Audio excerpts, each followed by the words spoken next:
Hi, guys. Welcome to Real Food Recovery. Today's conversation is for anyone who's been told their symptoms are normal, their labs look fine, or that gut issues are just another wellness trend.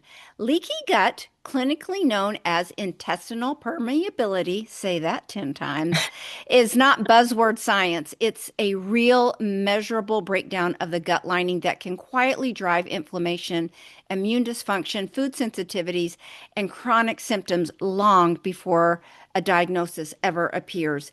In this episode, I'm joined by Lola MacLean to unpack what's really happening inside the body after years of ultra processed food exposure, why healing often starts with slowing down instead of adding more, and how simple, grounded shifts can restore resilience in both the gut and the nervous system.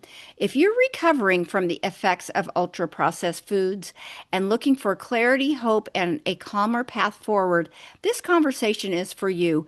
Before we get into it, though, I want to tell you a little bit more about Lola MacLean. She is a functional health consultant and founder of Halion Empowered, helping high performing women get real answers for ongoing symptoms like fatigue, digestive issues, and brain fog. With over 15 years in healthcare and advanced training in functional medicine, she specializes in personalized root cause approaches that help women build sustainable health that fits their real lives so they can show up with clarity, energy, and confidence at work and at home. We are so thrilled to have her. How do you want me to refer to you? Lola, Dr. Yes. McLean? No, Lola is Lola. fine. Yeah.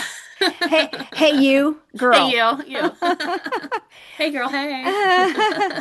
Before I dive into questions, I wanted the audience to know a little bit more about you personally and how you got into this field. You are such a delight and just Oh, thanks. you emit positivity. You just have a light aura about you, but I want them to have the opportunity to know a little bit more about Lola. Yeah. So health and wellness has always been kind of my jam. I was into it ever since I was little. But as life happens and you grow up and you find out that people do different things, what I wanted to do shifted from being like small town family Mhm. medicine doctor to nurse practitioner. I did that for a little while. And during that time period as a primary care provider and nurse practitioner, I there was a couple things going on. One was I kept getting really tired of people Mhm. coming with complaints, especially around digestion and then also like hormones and all these things, and not having actual answers for them, right? Like having like, Right. here's a diet we can try, here's a referral to the GI doc, or we don't do hormones, like you got to go talk to the gynecologist. This is all kind of bunk science. Um, and then also at that same time, kind of going through some of my own health challenges, specifically around digestion, like IBS and those kinds of things. And then both of those kind of combined and led me into the functional medicine world because I was looking for answers for myself. I was looking for Right. answers for my patients, and functional medicine was a thing. And it's like, oh my gosh, this is this is amazing. Like actually digging in and asking why is this happening in this unique person, in their unique physiology, in their lifestyle, in their environment, and being able to really get down to the nitty gritty and heal from a root level, right? Like Yeah. heal rather than just slapping band-aids on stuff, more of like that, okay, let's actually address the dysfunction and this imbalance and see what kind of spirals from there. Don't you think that's just so much more fulfilling on a Yeah, personal level to do that? absolutely. Like you feel like I'm actually making a difference here Yeah. instead of kind of like passing them on. I mean, hmm here's a Band-Aid next. hmm No, I would think that would be tremendously more fulfilling. Yeah. And I And you, think, oh, sorry. I think uh, like just future wise, I hope that that's how primary care starts to go, right? Is this yeah. like, let's ask why, let's really look at the basics, the lifestyle, let's address these dysfunctional pieces before we get this like overt diagnosable disease, right? Don't you see a trend that more Mhm. that's being more and more talked about, the holistic approach? Yeah, absolutely. Absolutely it is. And I think that's a really good thing. And also like not letting the pendulum swing too far in the sense of like now we have a supplement for every imbalance versus a pill for every ill, right? Like really Yeah, having that like let's work on the basics. How is yeah, your nutrition? Are yeah, you eating processed yeah. foods all the time and then still supplementing? Because that's not gonna really solve anything, but Right. yeah. Oh, I know. Gosh, we could go off on a tangent on that so much as far as preventative care, starting with your diet, your Absolutely. sleep, your relationships, your movement, your Hmm. spirituality, all those things. I mean, how much just those four things would cure so many A lot. ails out there. Yeah. So, yeah, preventative medicine, isn't it just a matter of time and money that we don't operate that way? I mean, It's definitely there's a cultural aspect to it, right? Like we gotta hustle, we gotta like make, yeah. we gotta get through, we gotta push, we gotta Hmm. grind, and Got it's to like, see as ooh, many people as possible yeah, in one many people as day. possible. We have to be productive, right? Right. And that interviewing system of medicine Hmm. doesn't always set us up for that, which No. is why we have podcasts like this to get into it a little deeper, right? So, Right. And then people can advocate for themselves because they're like, yeah, look, I listened to this, I heard this. What do you know? Let's check it out. I do agree with that, that one of the biggest responsibilities is Hmm. being our own advocate and Hmm. educating ourselves because you cannot just rely on going to the doctor. You've really Hmm. got to go with educated questions. And quite frankly, I think you get better care because they respect you more. They know what you're talking about Hmm. and they're willing to engage on a higher level. Yeah. So, Yeah, absolutely. well, are we ready to get into the hot topic of leaky gut? Do you want to Yes. take it from there and just kind of explain a little bit What it is. about, yeah, let's just start with what it is and what is intestinal Permeability. permeability Hmm. and really why would that matter to our audience of those recovering from ultra processed foods? Why would that be a big deal? Why would they want to know about that? Yeah, absolutely. I think kind of backtracking to like the bunk science piece, when I was first getting into functional medicine, leaky gut was something that comes up a lot. And 10 years ago, you could have told somebody about this and they would have looked at you and been like, you are out of your mind. This is not a legit thing. Like, what are we doing? And now there's so much evidence and so much actual like research and data on this that it's wild to me.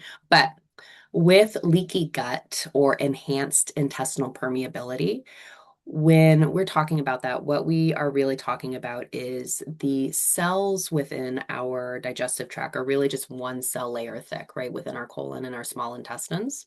And so they line up together and they hug each other really tightly. We want those cells to like be smushed against each other. So that way, all the stuff coming through our digestive system doesn't move down into the bloodstream, right? So when we have this enhanced intestinal permeability, that hug that these cells have, they're called tight junctions, but that hug becomes a little bit looser. And so now you have larger molecules kind of coming down through ways that they weren't supposed to go through. They're supposed to go through the cells, not through the middle. And so now they're going through the middle.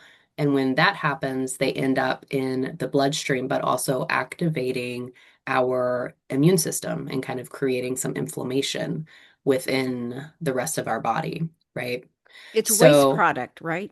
yeah, for the most part. I Can we mean, say it's that? things like, yeah, because that cell layer, what it's supposed to be doing is it's supposed to be helping to keep different bacteria, different toxins, food fragments out of our bloodstream, right? And so when that barrier becomes more permeable or leaky, then those substances that really shouldn't be passing through are slipping through and into the circulation, again, kind of triggering that immune activation and that inflammation, right? And so, especially with ultra processed foods, this can be an issue because the ultra processed foods, they do a couple of different things, right? They really kind of disrupt our microbiome, which Hmm. are our healthy bacteria and yeast and different things that just live within us naturally. And that disruption kind of changes our mucosal layer, it irritates that gut lining, and it can create that enhanced intestinal permeability, right? Which again then starts to promote that chronic inflammation. And inflammation, I have heard a speaker talk about a cancer expert. He was talking about inflammation. And I think Mm-hmm. I'm going to repeat this correctly that it's next to impossible to get cancer if you don't have inflammation within the cells. Mm-hmm. Does that sound familiar to you? I mean, we Yeah, want to do there's everything we can to decrease inflammation within the yeah. cells because that's the cells, the dysfunctional cells divide and multiply and divide and Mm-hmm. multiply, but it starts with inflammation. Am I right? Right. And that, yeah, there's a lot of talk around that, like inflammation being a big driver for a lot of chronic diseases, including cancer, right? And that has Hmm. a lot to do with kind of that, we call it redox balance, but that reduction and oxidation, like going back to chemistry in high school, Leo the lion says grr kind of thing, right? Hmm. I'm sure some of you will remember that. But that balance of like, um, redox is really important for keeping that inflammation down, keeping our cells moving well and going well. Sorry, doggo's barking. Oh, you know what?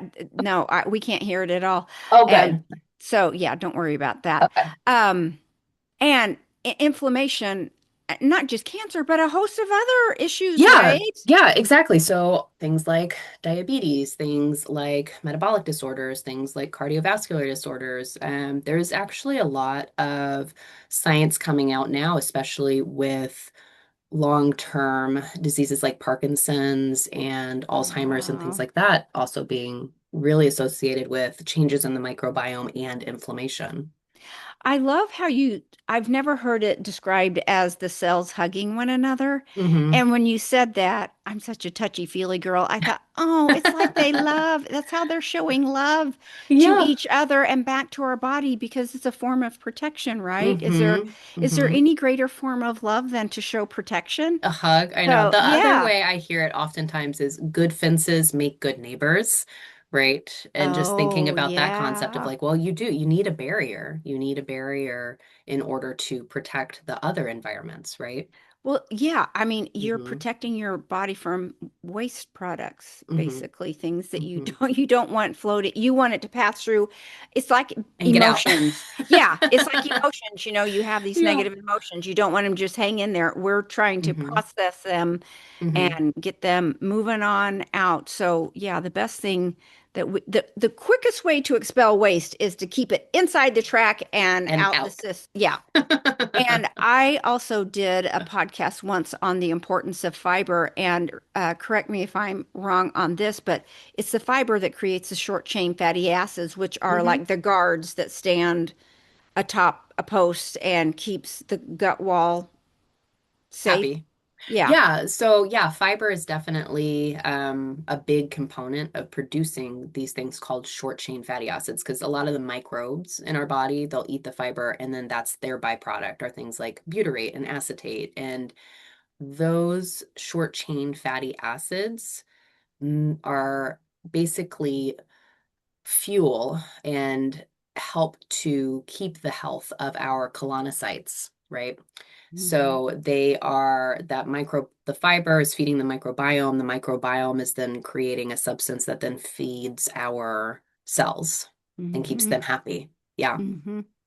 Yeah, and the fiber also helps move the waste products Yes. along. Yes. Yes. Right.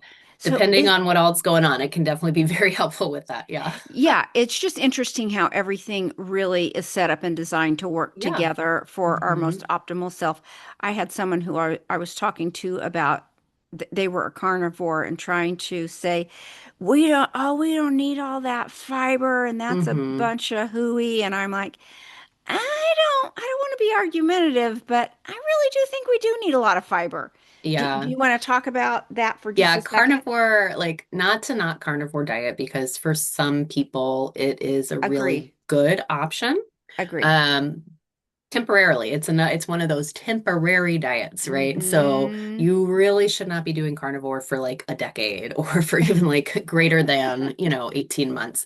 And the people who do it, generally, a lot of what's going on is it's just such a shift in the way that they're eating that it reduces a lot of inflammation. And so that's a big driver for people. However, when we switch over to this carnivore diet, we also get a huge shift in our microbiome.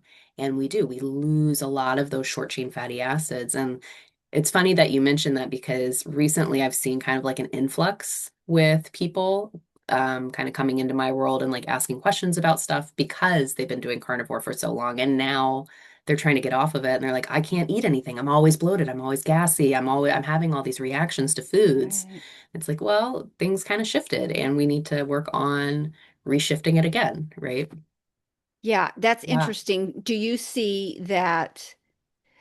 So here's what I say. I don't do anything extreme. And I don't care Hmm. if you're vegan or carnivore. What it would behoove me to tell people what to eat. I just say you need to stick to single ingredient, non-processed foods, only Mm-hmm. because that's how your body was designed to consume food. It Hmm. wasn't designed to convert and consume ultra-processed food. Our bodies were designed and engineered to consume.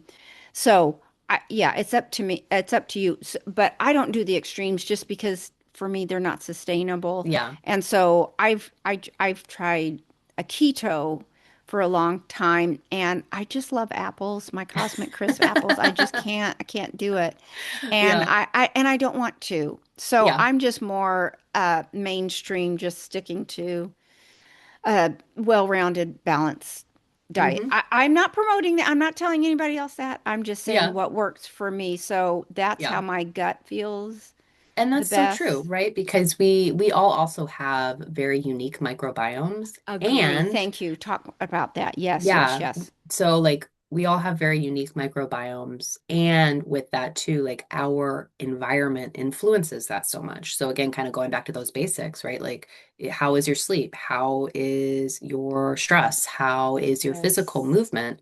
Because that will Yes. alter our microbiome. And then the question gets to be, well, what type of nutritional diet do you need to thrive? And so for some people, keto is great because they have a lot of metabolic dysfunction or epilepsy or things like that, right? Yes.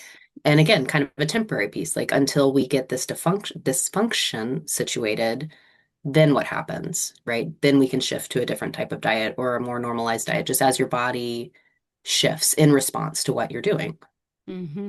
I Hmm. am so grateful that you said that because we cannot, we don't want to shove square pegs into round Yeah. holes because everybody's tummy Everybody's is so different. different. Yeah. I know. Isn't that Yeah. funny that you'd Yeah. think everybody would just have the same Hmm. microbiome? Is there Hmm. one thing that affects microbiome more than anything else? So that's super interesting because, like, we know now so much of our microbiome is set in the very first few years of our life, Oh, right? I've never heard So that. Oh, wow. that, I mean, like, I think that that is probably the most impactful is early life. So, like, were you vaginally born or was it a C-section?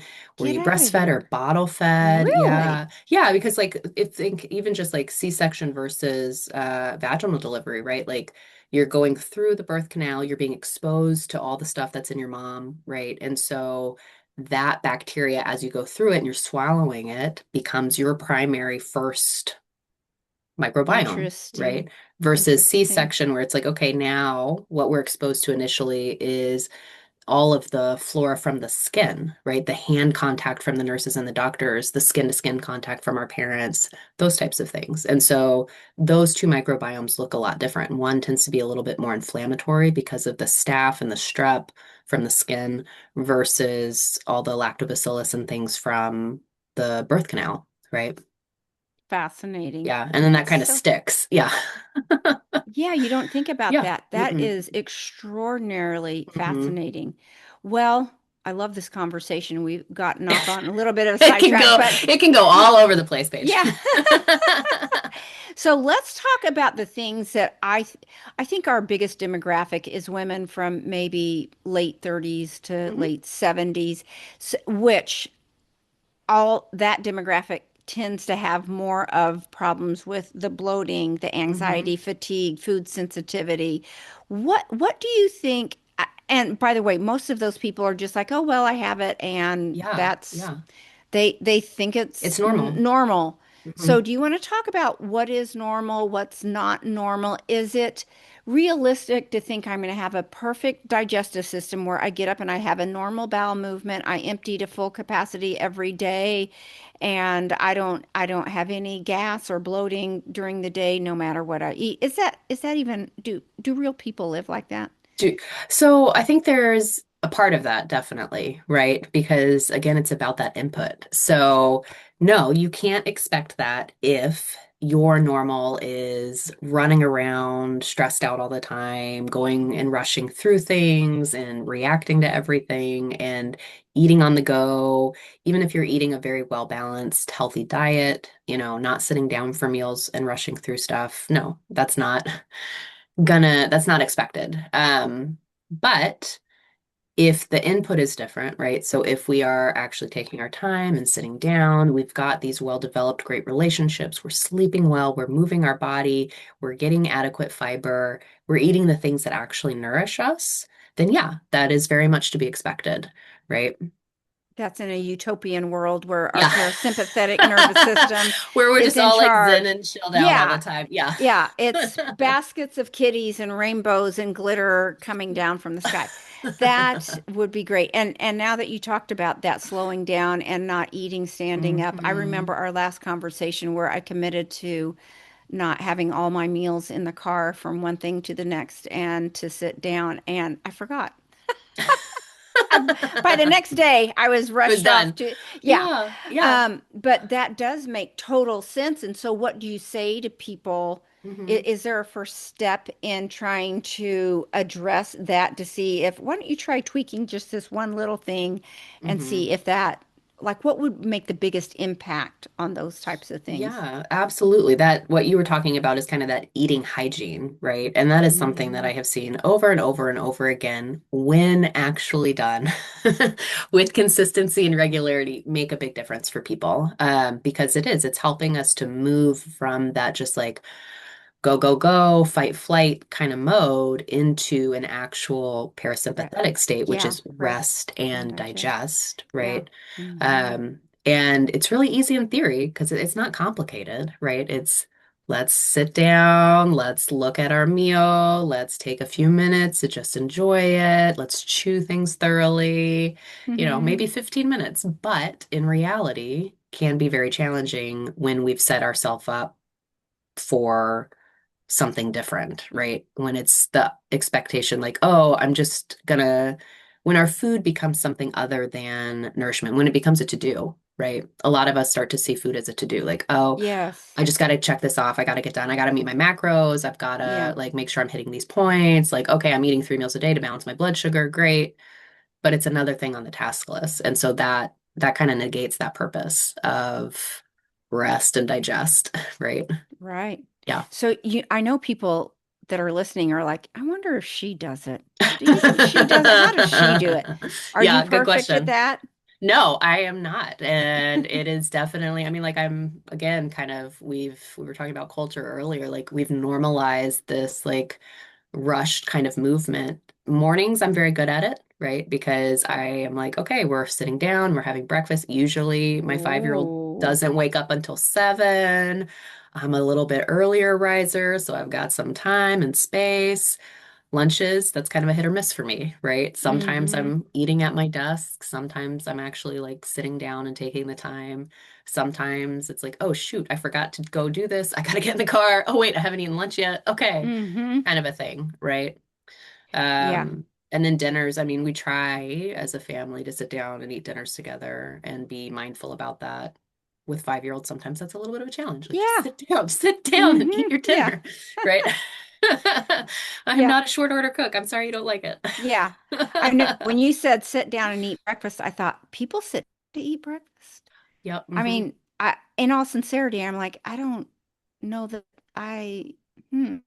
And Mm, I usually have a protein shake anyway, and hmm I have that. I make a week's worth of those. mm, And I do that on purpose because I know mornings are so tight because I'm trying to get to the gym on time so I can get home on time hmm to take my nap before I start my day after my workout. And it's just I mean, I purposely created a breakfast that I could move with. Yeah, So move quickly that with. yeah, I know that goes Yeah. against everything you're Well, and saying. that's, I think the other part too is like, what is it that is working for you? Mm-hmm. Right? And if you're feeling like, oh man, to make a breakfast, to sit down, to eat this is too rushed and it's going to stress me out more, Yes, that's right. is there like a different way that we could carve it out and think about, okay, well, when I'm having my shake, I'm gonna actually just like sit down and take the few moments to sit here and drink this, right? Mm-hmm. Mm-hmm. And what's interesting is, so I'm moving and sipping and moving and sipping. My Mm-hmm. stomach seems to do better if Mm. I And moving. spread, yeah, kind of spread it out. If I'm not just drinking, just take a drink, Mm, take mm-hmm. one drink, wait a few minutes, take another drink, wait a few Mm-hmm. minutes. It seems to land better, Yeah. and it's not That just makes sense sitting too on with my gut. liquids though, right? Yes, Because when we put a whole lot of yes. liquid into us, it's like ugh, a Yeah, lot. bloated And and yeah, mm-hmm. too And full. there's a couple reasons, right? Because it's a lot of liquid, but then also usually those shakes are cold, and so that's kind of like a shock to the True. system. That's And then the true. protein powder, if we like blend it for a lot of time, like a long Uh-huh. time, Yeah. it actually will create more bloating with us. Oh, Just the way interesting. that the mechanism through which it's done. So usually what I recommend, especially if you're getting bloated with shakes, is make the shake first, then add the protein powder and just blend it for like maybe 10 Ah. seconds. And that for some people is enough to reduce a lot of bloating. Oh, that's interesting. Yeah, like Yeah. I said, I make a week's worth at a time, and I also Mm-hmm. have 2 tablespoons of ground flaxseed in there. So it's Mm-hmm. actually like solid by the time I get to it because it turns into like that A flaxseed mush. egg. Yeah. Yeah, it's just very, very thick. Gel. Yeah, it's Yeah. a gel. It's a Yeah. gel. It's a gel. So, since people that are listening are usually people that are suffering from the ultra processed food use disorder, Mm-hmm. let's talk about the connection between that and the gut barrier and how Mm-hmm. does long-term exposure to, I'm going to call them toxins that are inside the Yeah. ultra Yeah. processed foods. What does that do to the love and the hugging? What Yeah. happens to the huggers? The huggers, Yeah. they stop hugging so well, right? Yeah. So, because when we think about ultra processed foods, right, besides just like being a lot of chemical additives and things that way, they're also pretty low in fiber, pretty low in like Right. phytonutrients and those good things, right? So they have the additives, they had emulsifiers, the refined sugars, a lot of, depending on what it is, the unhealthy kind of fats, right? And so over time, what happens there is, like we had talked about earlier, it changes our microbiome. So it reduces the beneficial gut bacteria, which then kind of increases some inflammation Yeah. in the microbes, right? You get more inflammatory or opportunistic microbes that pop up.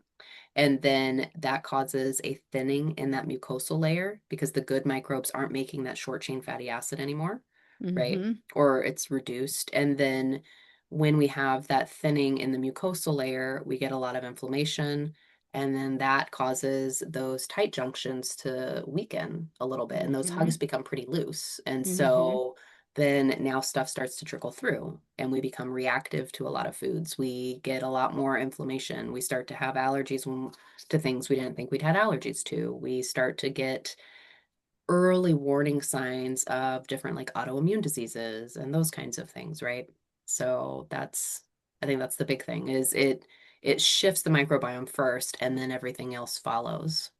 And do you think that the body recognizes the processed foods as toxins, like Mm-hmm. Yeah. poisonous invaders that I'm having to Yeah.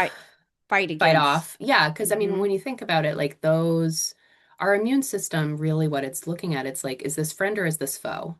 Right. Right?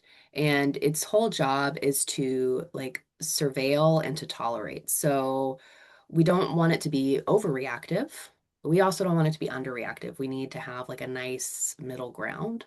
And so when we are throwing in all these different chemicals that our body doesn't necessarily recognize as either us, it doesn't necessarily recognize it as friend, it starts to react to it. And when we have that permeability and those are leaking through a little bit easier, then again, now we're having more inflammation, more immune reactivity, and it just forward feeds that cycle.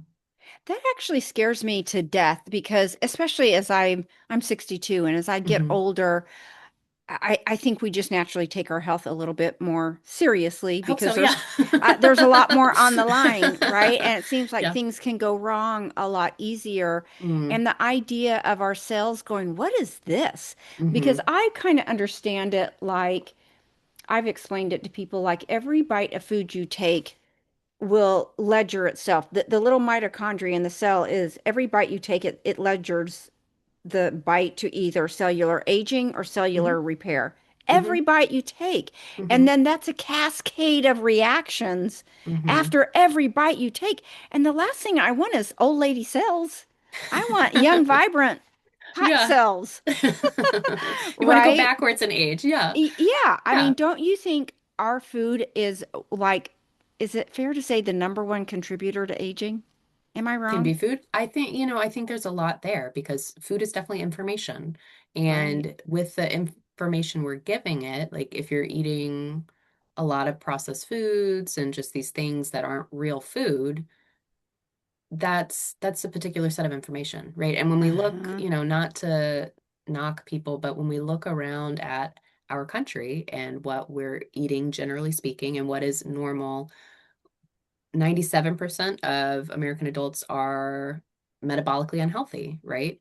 Well, Scary. I mean, that's not rocket science to be like, okay, Mm-hmm. maybe some of the basics aren't the best. Like, what are we putting into Mm-hmm. our body? What are we surrounding ourselves Mm-hmm. with? How are we living our lives, right? I heard a statistic the other day, and I think it was 80% of the grocery store is processed food. Mm-hmm. I mean, Yeah. That 80%. was the whole thing, like growing up, like stick to the outside, right? Yeah. Yeah. Mm-hmm. And I think even That's, more so, that's like just not the packages. Like if it's got things you can't pronounce, if it's coming yes. in a package and it's got more than five ingredients, like probably not the best option. I mean, we do what we have to do, but Yeah. also we Good, better, best. we have the responsibility to ourselves, right? Like we I agree. are our base and we need to I, love ourselves just as much as we love everybody else, yeah. right? Got- Yeah. Just like our Yeah. cells Bring the love. hugs. We need to hug Yeah. ourselves, Yeah. like, Uh-huh. yeah, if you're not going to feed this to your kids or your grandkids, like, why are you feeding Right. it to yourself? Yeah. Hmm. I know. And I hang out and I do most of my shopping there in the produce department and then Hmm. add a little bit more of everything else. But yeah, it's scary to think that I think it was like 67% of our diet is usually ultra processed food, and your Hmm. body is running, your brain Is running is on that. running Yeah. on that. And Hmm. just talk about adding to brain fog and confusion. There's Yeah. just no way that you could be your absolute best self Hmm. by that's if that's the fuel That you're you're running off using. of. Yeah. Yeah, absolutely. And so talk about stress on the body. Hmm. That type of a diet does cause stress on the body as Hmm. well as just stress in our life. Do you Hmm. want to talk about the connection between stress that you are feeling emotionally and how that is connected to our gut health? Because I think that plays a big role in overall well-being. Yeah, absolutely. And I think, that also kind of goes back to the to-do list piece too, right? Like when we're just rushed, when we're going through things, we identify it as a psychological stressor, right? We're very good at being like, there's not a tiger chasing me, like things are okay. This is just my normal, just getting through my day. But our body, it still goes through the chemical process I agree. of, okay, well, here's the cortisol, here's the norepinephrine and the epinephrine, like here's what we're doing. We're gonna boost the insulin, we're gonna try and get things moving and going. And so while we might not interpret our stressors as stress, right? Our body's still interpreting it as stress Right. on that I've like chemical level. Right. And I've Hmm. heard that your body doesn't know if there's a lion or a tiger there or not. It Hmm. just knows you Hmm. feel like Yeah. there is You that. feel something's off, right? Yes. And so Mm-hmm. the body doesn't know if it's real or imagined, but it just still Mm-hmm. reacts that way. Mm-hmm. So, how does that level of stress affect your gut health? Yeah. So when we are stressed and like in that sympathetic mode all the Fight or time, that flight. survival mode, that fight or flight mode, our our body naturally moves blood away from digestion towards more of the vital things, right? Because again, it doesn't know if we're running away from a tiger or if we've just got a angry boss. So it's like, okay, blood goes to the brain, blood goes to the muscles, like we're gonna fight, we're gonna flight, let's do this. So digestion is not a primary need at this moment in time. So we move that blood away from those organs and then digestive enzymes themselves will drop, right? So you've got less stomach acid, you've got less bile flowing, you've got less pancreatic enzyme output, and then our motility changes. So instead of just Right. continuing to move that peristalsis, it's like, whoa, no, we're not. So it just stops. And so people get like a lot of constipation happens or that like nervous tummy got to run to the bathroom kind of a thing. Cause Mm-hmm. it's like, let's evacuate what we don't need right now. Mm-hmm. Cause we're going to go fight this, right? Yeah. Do Yeah. you think stress, what would be the number one problem with gut symptoms? Help. Yeah. Is stress the number one? Is food the number one? Is it And inflammation? they're all tied together. I think that's the hard part, Uh-huh. right? Because it's kind of like, well, which came first, the chicken or the egg? And like I mean, like my Mm-hmm. personal experience, when I have been under a lot of stress, when I am Mm-hmm. feeling overwhelmed or anxious or Mm-hmm. sad or any of that, food starts to become the thing I lean towards, right? And it's not the I want to eat kale. It's the, oh, you know what sounds good? Yeah. Some of these Not more, kale. yeah, not kale. Though now I don't know, I like kale a lot. Mhm. Some of these more like sugar laden kind of processed foods, right? That's what feels good to me. And oh, like this isn't my all the time, but I'm gonna do this for a little bit. But then that little Mm-hmm. bit becomes a slippery slope, right? And Oh yeah. then that feeds into that shame spiral. And like now I'm sad Mm-hmm. because I did this and I told myself I Mm-hmm. wasn't gonna do that. And it just, they all kind of come together. And then they're also creating this inflammation within your body, right? Because again, like when we're shutting down our digestion, because we're in this fight flight like mode, and also now we're not eating the most nutrient dense foods for ourselves, we're creating this inflammation. We're creating this shift in our microbiome. We're now adjusting that gut permeability. So it all kind of goes together. So where do you, when people want to get started, where do you Hmm. start? I mean, do you focus on first, or do you focus on Yeah, it food really first? depends on the person, right? Yeah, So that's a I good think, answer. a lot of the women that I work with, they do tend to be more of that type A kind of person. So there's a lot around like behavior shifts that we do, but we also do work on nutrition at the same time, right? Then there are women who are like, I had one person a while ago. It's really funny. She's like, "Oh no, I'm not a stressed out person. I'm retired. Life is great. All good." So we worked a lot on her nutrition. We worked a lot on just like the digestive side of things. And all of that got better. And then she's like, I still have this joint pain. And I was doing a little bit of digging and questioning with her. And somehow we ended up doing like hormone testing and her cortisol was rock bottom. I was like, well, why do you think this is? She's like, oh, just because I'm just going all the time. I'm like, well, going all the time is stress. I get you don't feel Yeah. stressed, but you're still stressed. Mm-hmm. So yeah, yeah. That's, I, I'm listening to what you're saying. I I am know. Well, and we listening. have to be honest with ourselves. I think sometimes that's the Mm-hmm. hardest part is like we think that, okay, this is the issue. I'm going to address this issue. And we start to address it and we start to uncover other things. And then it's like, Yeah. oh, well, here's the mirror. Like, really, when you're looking into it, what is going on in your life? No excuses, no judgment. Like, what are you doing on a day-to-day basis? And how is this possibly impacting this? Right. Yeah, I'm like a go, go, go all day long. Mm-hmm. I wouldn't say high stress. I maybe a little high strung, but I get a lot done. I'm very Mm-hmm. goal oriented Mm-hmm. type A, Mm-hmm.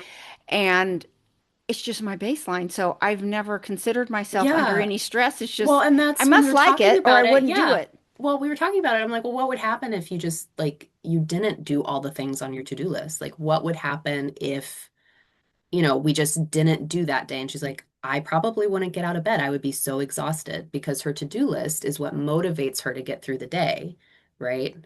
And so it's like, oh, whoa, hold on. Okay, this is now we're seeing this rock bottom cortisol and Hmm. totally off topic, but not really when we're thinking about stress, right? Yeah, So like here's why. So your to-do list has now become a protective mechanism for you. totally. Can I Hmm tell you? Let's make it about me right now. Why not? This is my It's show. I all can do about what you. I can. Yes. Yeah, I can It's do the Paige whatever I show. want. Yeah. I've got two switches on or hmm off. So when hmm you're talking about her, when if she would just stop, you just literally stop. But what terrifies me most, what's scarier than the pace I travel is having nothing to do and being bored. There is nothing that Mm. freaks me out more and would cause me more stress to hmm not be productive because when I go to bed at night, I'm like, yes, I I did did all the it. things. A plus day. Yeah, I got so much done. I feel so fulfilled. I'm on top of Yeah. my game. Yeah. And yeah, so it's like check mark, check mark, check mark. Good for you, girl. hmm So I hmm actually get in a weird way. I know it sounds stressful to people, but I'm getting my dopamine, hmm oxytocin, serotonin, endorphins From that. by Yeah. I do. So I might be wired a little differently, but hmm I love it because otherwise I probably wouldn't do it. I don't know. It hmm just for me it seems more stressful to not do things how I'm doing them. So, hmm but my body may be interpreting it differently, and I don't Yeah. And I know. think that's the thing, right? Is like, are there still days where you have rest, right? And rest does Hmm. not mean sitting on the couch all day, right? Like, Okay, so talk about what rest like actually is. it can be, I am going outside for a walk. I am spending time outside in the garden today. I am doing things that nourish me on a truly cellular level without having obligations, without having the next, where I can just really be here in this moment, right? For some people, that is. Some people, that's sitting on the couch watching Netflix for a few hours. For Yeah, some people like me, it's being outside and like doing things outside, right? yeah. That's what nourishes me and makes me feel rested and rejuvenated, right? I do like an hour of housewives at the end of my day to try and turn my brain off. Yeah. If I can watch a show at night before I go to bed, I really hmm look forward to that and just vegging out. I don't even know if I'm watching or just kind of going through the videotapes of the day. It needs to be mindless, senseless. Oh, I wonder what they're hmm wearing or their hmm vacation or how they decorate their hmm house. Just still, I need nothing heavy. I just need mindless. I guess arguing is what they do, but I'm more looking at their lipstick and things like that. But this may sound crazy too, but even when I go to the gym, there is an element of brain rest in there for me. It's like called hmm active meditation hmm that I can just kind of get into A that rhythm. rhythm. hmm Yes. So I think I do find a little bit of rest in that, as bizarre as that sounds Yeah, as no, it's well. not, right? Because that's, I don't know if you've heard of that term before, but hormesis, right? So that Mm-mm. kind of like good stress, right? We do need some Yes. good stressors like Mm-hmm. exercise, right, for our body, or even like when we're thinking about diets, phytonutrients sometimes can be a hormesis for our body. Oh, that Um, makes because sense. it's like, oh, we're not digesting these fully. It's kind of a little bit of a reaction. And that can be really important. We need that. Do you want to talk anything about, we talked about exercise just now a Mhm. little bit, about the interplay between that and gut health? Do you believe that there is a connection there? And if so, you want to talk about that? Yeah, absolutely. So I think first and foremost, when we're thinking about like physical movement, so walking, running, doing weightlifting, those kinds of things, like that helps with our peristalsis, right? I Our actual like agree. digestive I movement, right? Nothing agree. better than Yes. having some food and then going for a walk. Like that's just, you're Yes. probably gonna have a bowel movement. Hmm. Then also with that too, actual physical movement impacts our microbiome, right? Because again, that hormesis, that good stress, like it changes the blood flow, it changes the stuff that's going on that cellular level, which also impacts our gut health and our microbiome. Yeah. Yeah. That, don't you think then let's take this a step further about how exercise and gut health and all are connected with emotional Hmm. regulation too, because I think Absolutely. that is a huge one when it Yeah. comes to gut health. Do you want to talk about how exercise plays into that, as well as if you want to just talk about emotional regulation and all the different aspects that play into digestion, that'd be great. So I guess when we're talking about that, are you talking about like how exercise also helps us to like calm down a little bit and Yes, like process some of that? Yeah. nervous system regulation. What are the components of nervous system regulation that play into our gut health? I put exercise high on that list, and so Hmm. I just thought we could transition into that Hmm. since we've been talking about exercise. Yeah, because it definitely helps us to lower our cortisol levels long term, Mm-hmm. right? It also helps a lot with blood sugar regulation and again, inflammation. So when we're tying that into gut health, right? Like those are really big components too, because we need to have adequate cortisol levels, not too high, not too low. We need to Mm-hmm. have good blood sugar balance to keep our microbes healthy, to keep them happy, to keep them making the things that keep our body healthy and keep our cells healthy. Um, Also, I mean, like, this might be dating myself, but what was the movie? Legally Blonde, Uh-huh. right? Where she's like, happy Yeah. people just don't kill people. You know what I'm talking about? In general. Right, okay, yeah. So, because she was talking about exercise, and well, happy people just don't kill people. So that's true. Like when we exercise, generally that does help a lot with our mental health because it helps to release a lot of those endorphins. And so when Yeah. we're not feeling that sad, that anxious, that angry, those things, that again is communication with our gut and it creates a whole different state. So, Yeah, do you have non-negotiables when it comes to nervous system regulation, things mhm. that you really need to be doing this either daily or have it part of your life? Or Yeah, what are some non-negotiables with nervous system regulation that the gut thanks you back for when you yeah, do? absolutely, absolutely. For me specifically, my morning time is pretty much non-negotiable, right? And Yes, agree. I am big on kind of not waking up slow per se, but it's like I wake up, I do some breathing and breath work stuff. I kind of like look at my day as a whole. I get into it slow, right? Mm-hmm. But then also when we go back to that eating hygiene piece, like a couple of the big nervous system things that I do there, it's like I take a few deep breaths before I eat, right? And generally Okay. a like shorter inhale, so a count of four, and then an extended exhale, like a count of eight, because that helps to push you into a parasympathetic state, right? Nice. That's another big non-negotiable. And usually actually I do that throughout the day. So it's like I have these little blocks where it's like, okay, or these habits that I've created where it's like, okay, if I close my laptop, I take two breaths. If I'm walking down the steps, I take some breaths at the bottom of the stairs, like just these things. So it's like, okay, this is what happens when I'm Okay. doing this. Um, those would be big ones. And then also just walking. Like I'm a big fan of walking. So that's a big Is nervous that system regulator and also just really good for your digestion, right? is that your form of cardio, or you do different things in that?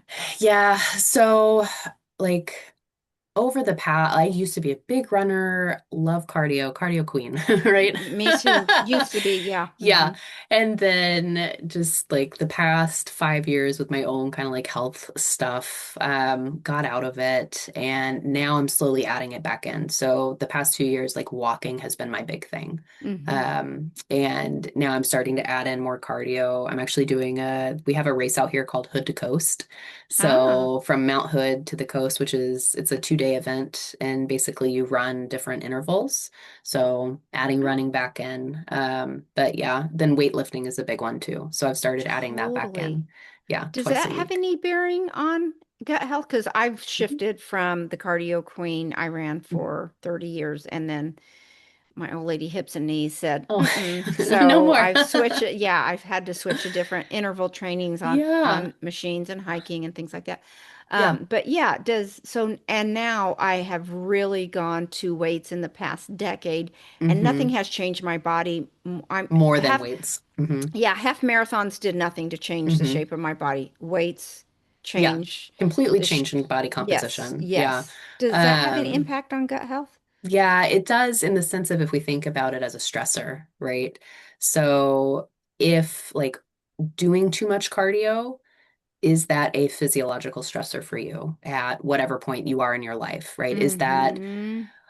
hurting you more than it's helping you? Then yes, shifting Mm-hmm. over to more of those low impact weight bearing kind of activities can be really beneficial. Also, just like after 35, everybody should be doing weightlifting anyway, Totally. because we need good bone health. We need to support our frame, right? We need our joints aren't what holds us up. Our muscles are what holds us up. Oh, So, that's a writer downer. yeah, yeah. And if you could go back in time, that would be a thing where it's like, okay, this will help your joints long term. So you can continue to run, you can continue to do these things because you have Mm-hmm. the skeleton is the frame, but the muscles are the support, right? Mm-hmm. Yeah. Mm-hmm.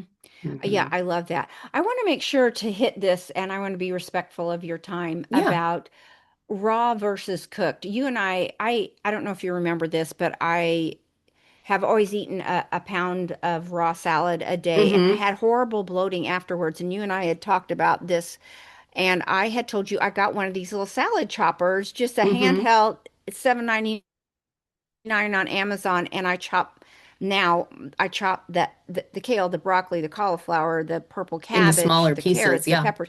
Yes, and my bloating has gone completely away. That three Yay. hour after that Yeah. would hit me, gas and bloating is terrible, and your stomach Hmm. would hurt and feel so Hmm. distended.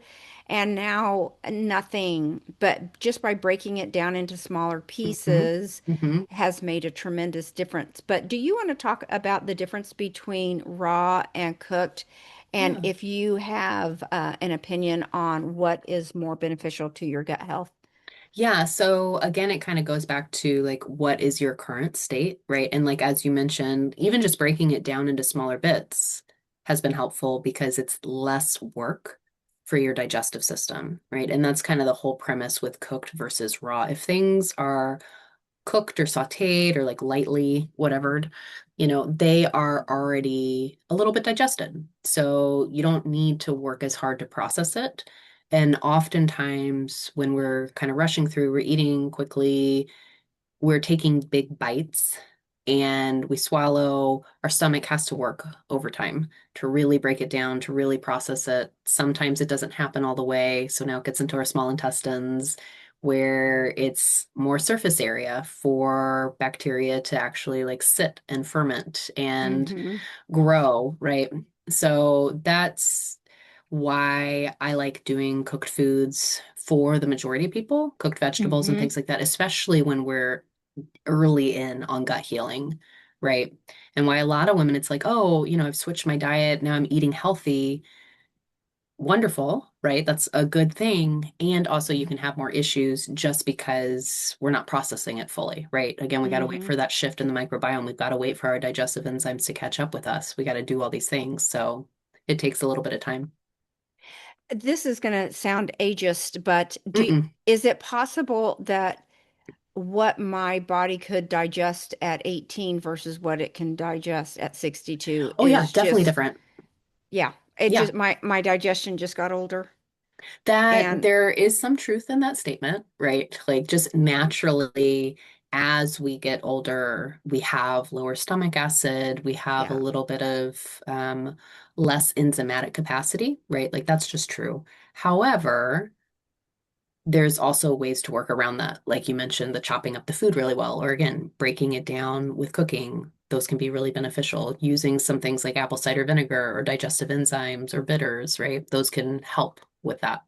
yeah, and I feel like my heartburn is better Good. now Yeah. Yeah. too. Because it's not pushing up, right? Yeah. Yeah. Hmm. And so the other thing that for me as I've gotten older, I feel like I do better with more frequent, smaller meals than three big Mm-hmm. meals a Hmm. day.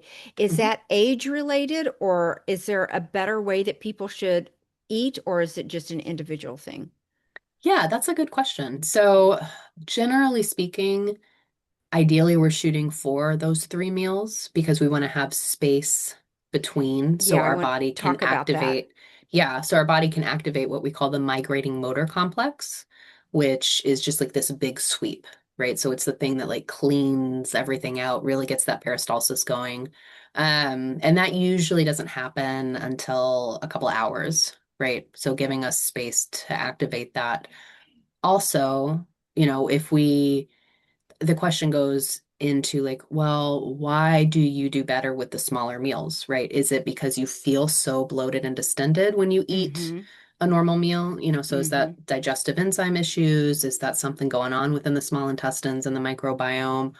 Or is it that there's some blood sugar things going on, right? So if you don't snack, do you get a crash? Like what, you know? So it's very unique to people, but Yeah. yeah. Hmm. Are you a big supplement person?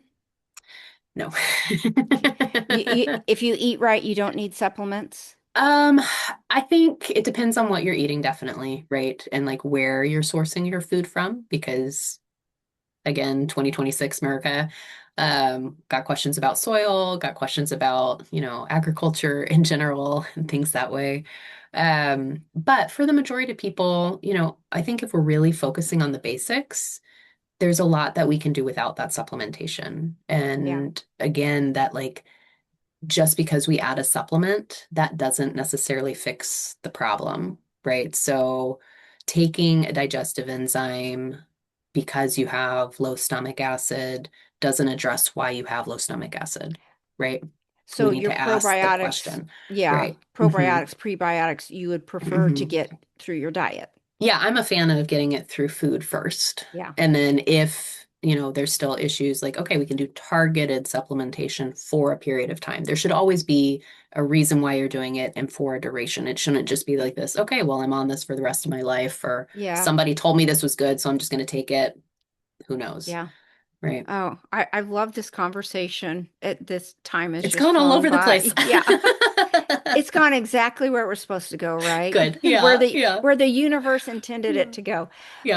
But before I let you go, do you want to say one piece of hopeful advice to people listening for their gut health? Where would they start? What would you tell them? Mm. What's something hopeful that people listening who might have issues Yeah. I to think hear? first and foremost, like, I'm a big believer in listening to our body, right? So your symptoms are not random. Your body isn't broken, right? Like your body is speaking to you in the only way it knows how, and it's doing what it was designed to do, right?